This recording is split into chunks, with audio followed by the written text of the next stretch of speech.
반갑습니다. 플러스 경매 김수경입니다. 저는 부산 울산 경남 지역 경매 대행 그리고 경매 교육일을 하고 있습니다. 오늘은 부울경 지형 사건 말고요. 수원지방법원 사건 같이 한번 보려고 합니다. 매각기일이 3월 31일이에요. 내일이다 그죠? 제가 3월 30일 날 이거 업로드할 예정이거든요. 이 영상을 수원지방법원 본원 2019 타경 11295 사건입니다. 경기도 화성시 우정읍 조암리에 있는 물건 종별은 다가구 원룸이 되겠습니다. 그리고 토지 면적은 272.2제곱미터, 약 82평 좀 넘고요. 건물 면적은 457.61제곱미터, 138평 정도 됩니다. 감정가가 8억 1,500 좀 넘네요. 한 번 유찰되어 있습니다. 30% 저감돼서 최저가가 5억 7,109만 1,000원 이렇게 돼 있고요. 그런데 여기 보시면은 보증금이 30%입니다. 보증금이 입찰 보증금이라는 것은 거의 최저가의 10%가 원칙이죠. 그죠? 그런데 간혹 20% 또는 30%인 경우가 있습니다. 이런 경우에는 재경매 사건인 거죠. 누군가가 그 전에 낙찰을 받았다가 잔금 미납을 하고 재경매를 할 때는 이렇게 20% 또는 30%로 보통 진행하는 경우가 많이 있습니다. 물론 간혹 법원에 따라서는 잔금 미납으로 인한 재경매인데도 그대로 또 10%인 경우도 있더라고요. 지난 2019년 12월 13일 날 경매 1차가 있었고요. 그리고는 1월 22일 날 2차가 있었습니다. 최저가 5억 천 얼마, 지금하고 똑같죠. 그런데 그때 한 사람이 입찰을 했었습니다. 6억 7,900 얼마, 그죠? 6억 8천 선에서 입찰을 했는데 잔금을 미납했습니다. 자, 한 명이 입찰을 해서 이렇게 잔금 미납하는 경우는 여러 가지 이유가 있을 수 있겠죠. 처음으로 저희가 볼 수 있는 잔금 미납의 원인이 첫 번째는 보면은 권리 분석에 오류가 있을 수 있고 또는 시세 판단을 잘못해 있어 그럴 수도 있고 그렇습니다. 그죠? 지금 최저가에서 5억 7,100 하는 게 최저가인데 단독 입찰이고 거의 1억을 올렸었는데 이렇게 받았는데 아무도 안 들어왔단 말이에요. 그럼 이 사람이 권리 분석을 잘못한 건지 아니면 시세 판단을 잘못한 건지 우리 같이 한번 보도록 하겠습니다. 여러분 여기 보이는 이 건물이에요. 이 건물입니다. 위치는요. 여기 되네요. 위치는 여기 뭐 3개 중학교 고등학교 있고요. 화성 조암 한라 비발디 아파트 있고 그리고 그 건너편 쪽에 여기 요 입지가 됩니다. 자세한 뭐 입지 같은 것은 관심 있는 분은 또 검색을 한번 해보세요. 사건 번호 있으니까 찾아보시면 되겠죠. 자, 토지 건물 어떻게 돼 있나 보겠습니다. 토지 약 82.34평이라고 했습니다. 토지 감정이 2억 6,800이 조금 넘고요. 건물이 1층, 2층, 3층 돼 있습니다. 1층, 2층, 3층 돼 있는데 1층에 다가구 주택 6개호 했습니다. 원룸 같은 경우에서 6개가 있답니다. 자, 그런데 옆에 보세요. 뭐라고 돼 있죠? 사용 승인 2013년 6월 4일 이 건물의 사용 승인이 2013년 6월 4일인데 공부상으로는 제2종 근린생활시설로 되어 있답니다. 일반 음식점에서 건축물 대장에는 여기가 지금 현황은 다가구 주택 그죠? 원룸 같은 게 6개가 들어있는 거예요. 1층 면적이 48평입니다. 48평에 원룸 6개가 있다고 합니다.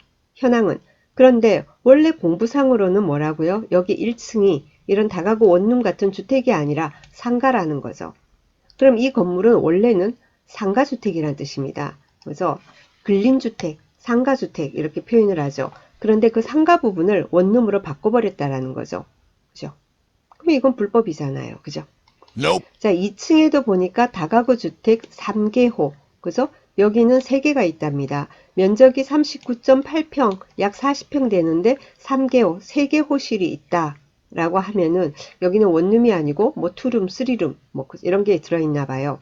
그리고 3층 같은 경우에도 46평인데 2개, 다가구 주택 2개래요. 그럼 여기도 제법 뭐 쓰리룸 같은 그죠? 그런 게 2개 정도가 있을 것 같습니다. 어쨌건 지금 현황은 이렇다라고 나오는 겁니다. 현황에 대해서 감정평가가 되어 있는데 그게 건물 감정이 5억 3,800 이렇게 되어 있고요. 그 다음 제시의 건물이 있습니다. 옥탑 있네요. 4평 정도 있습니다. 이건 다 매각 포함이고요. 그래서 감정가가 토탈에서 8억 1,500 정도 되어 있다고 합니다. 그런데 아까 6억 7천, 약 6억 8천 선에 누가 한 사람이 입찰을 했는데 대금 미납을 했다라는 거예요. 그렇다 그죠? 그러면은 우리가 건축물 대장 같이 한번 보도록 하겠습니다. 현황은 그런데요. 그럼 건축물 대장은 어떻게 돼 있냐? 건축물 대장을 딱 열어보니까 바로 뭡니까? 오른쪽 어깨에 위반 건축물이라고 훈장을 달고 있습니다. 노딱 그죠? 붙어 있어요. 위반 건축물입니다.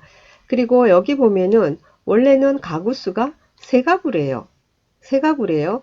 근데 세 가구인데 1층을 우리 아까 상가 부분을 원룸 6개로 한 거 말고도 2층도 3개, 3층은 2개 막 그랬잖아요. 그것만 해도 5가구잖아요. 이거 세 가구로 되어 있는데요. 이것도 뭔가 이상하다, 그죠? 그렇습니다. 그러면은, 그 다음 페이지 한번 볼게요. 이 건축물 대장에 역시 2013년도에 해서 변동 1에서 변동 내용 및 원인이 있습니다. 위반 건축물 표시, 위반 건축물 표시. 어떤 내용이 위반 건축물이냐? 불법 용도 변경을 했다라는 거죠. 어떻게 해요? 제2종 근린생활, 그죠? 제2종 근린생활 그 시설, 그죠? 1층을 말하죠. 그걸 다가구 주택으로, 그죠? 다가구 주택으로 자기들 마음대로 바꿔버린 거예요. 그죠? 이렇게 되면 안 되는 거죠. 그죠? 참, 그러네요. 그래서 이런 내용들이 나와 있습니다. 그래서 건축물 내장을 열어보면은 이런 내용들이 나와 있고요. 그래서 아마 여기 이거 잔금 미납한 사람 같은 경우에는 이 내용을 확인하지 못하고 그냥 낙찰을 받은 게 아닌가라는 생각이 듭니다. 건축물 대장 지금 열어봐도 1층은 상가다 원래 그죠? 예, 그리고는 2, 3층이 주택이니까 상가주택이에요. 상가주택이고 그리고 제가 지금 안 열었지만 여러분이 등기부 등본을 열면은 그 등기부가 이런 건물 같은 경우에는 건물 등기부가 있고 토지 등기부가 있죠. 건물 등기부 열면은 거기에도 근린생활시설과 그리고는 주거용 주택 이렇게 같이 나와요. 자, 그러면은 여기서는 왜 사람들이 이제 실수를 하는 이유가 뭐냐면은 원칙을 지키지 않기 때문이에요. 경매 물건이 나오지 않습니까? 그러면은 최소한 이런 건물 같은 걸 하시는 그런 생각을 한다면은 등기부 등본을 열어보고 그리고는 건축물 대장을 열어보고 건축물 대장에 나와 있는 것과 지금 현황이 일치하는지를 보고 일치하지 않는다면 어떤 부분이 일치하지 않는지를 확인하고 그럼 일치하지 않는 것은 그죠? 불법이란 말이에요. 여기는 아예 위반 건축물이라고 돼 있습니다. 하지만 위반 건축물로 아직 적발이 되지 않았다 하더라도 이 정도의 위반 같으면은 이행강제금이 얼마나 나오고 있는지도 나올 건지도 확인하고요. 그죠? 물론 전 소유주에 관련된 이해강제금은 낙찰받는 사람하고는 관계는 없습니다. 하지만 계속 나올 거 아니에요. 그죠? 예, 그러니까 그 비용도 확인을 하셔야 되고 원상 복구가 가능한지 그런 부분도 확인을 하셔야 되고 그런 거 내가 어떻게 확인해요? 모르면은 건축사, 행정사 이쪽으로 여러분이 협조를 구해야 되겠죠. 그렇게 해서 그런 내용을 확인하시고 그러고 나서 이걸 내가 자신이 있다 없다를 하셔야 되고 그리고 이렇게 위반 건축물이라고 어깨에 딱 달고 있으면은 대출 부분에 있어서도 지장이 있습니다. 그런 부분도 확인을 하시고 예, 그러고 나서 입찰에 참가해야 하는 겁니다. 아마 이 낙찰 받으신 분 같은 경우에는 여기 법원 자료에 보면은 물건 종별해서 다가구 원룸 돼 있지 않습니까? 그러니까 그냥 다가구 원룸이니까 그러고는 입찰하지 않았을까 싶습니다. 이 내용은 뭡니까? 현황이 다가구 원룸이라는 거죠. 현황. 근데 공부상으로는 그렇지가 않기 때문에 위반이라는 거고 그렇게 해서 여러 가지로 제재가 있을 수 있다. 그죠? 지장이 있을 수 있다. 그럼 어떤 제재와 어떤 지장이 있는지를 본인 스스로가 잘 파악을 하셔야 되겠죠. 그죠?